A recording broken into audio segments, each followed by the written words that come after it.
Integrative Counseling. Hi, Dr. Schwall.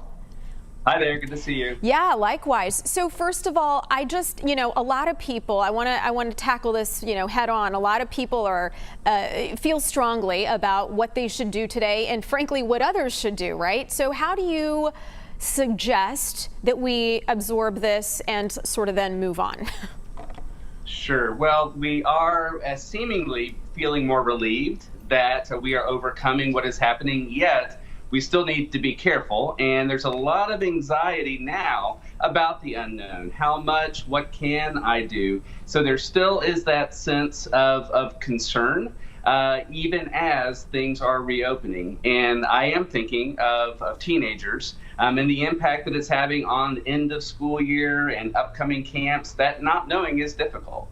Yeah, I mean, and how do you cultivate patience when it comes to a mental health realm? I talk about this a lot with my yoga students, but I think it's just a difficult concept, and it's one that we've really got to be all practicing right now because this is a fluid and evolving situation, and there is so much uncertainty in the unknown, like you said.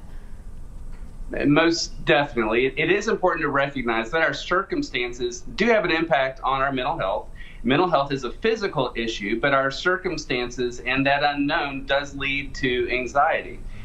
Problem solving is a key to well-being and mental health.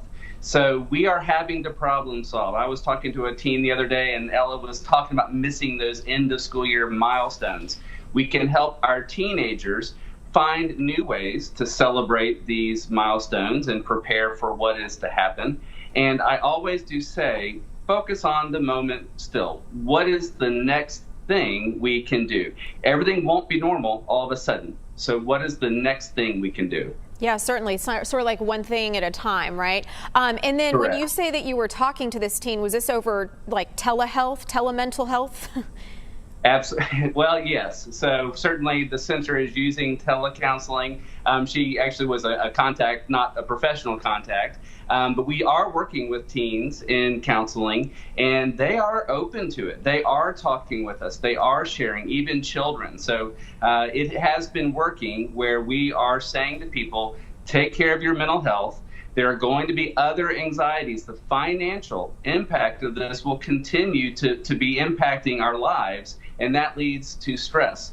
Also, we've had to recalibrate during this time. So it is so important to talk about mental health, to be open to getting help. To talk about it, meaning like it's okay to post about how you feel on Facebook like every day?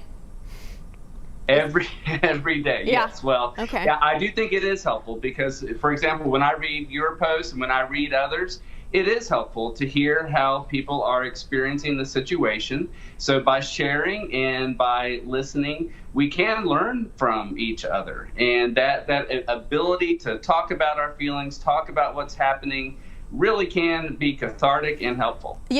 Something else I do need to ask you about that you and I have briefly spoken about is grieving the loss of loved ones when we can't gather for services. I'm attending my first virtual funeral or memorial service tomorrow morning for a colleague who died, a former colleague of mine. And so I'm just wondering, are people talking with you guys about this? The not being able to be there and give people hugs and, look at people in the face and feel their presence. I don't really know how to deal with this myself.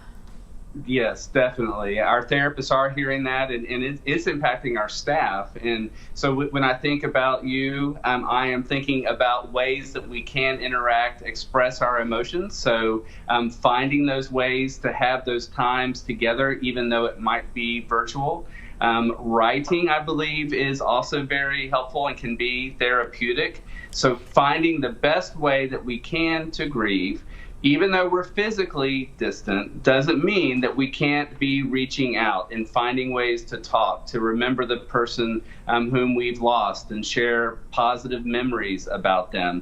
And then also look to the future. Look to when we can gather more and when we can get together and have a time then where we can express some grief and seek community. Yeah, I've really enjoyed the journaling, like you mentioned, writing a lot, and just using this opportunity to reflect. So, Dr. Definitely. Schwall, thank you so much. As always, we really appreciate it. Thank you.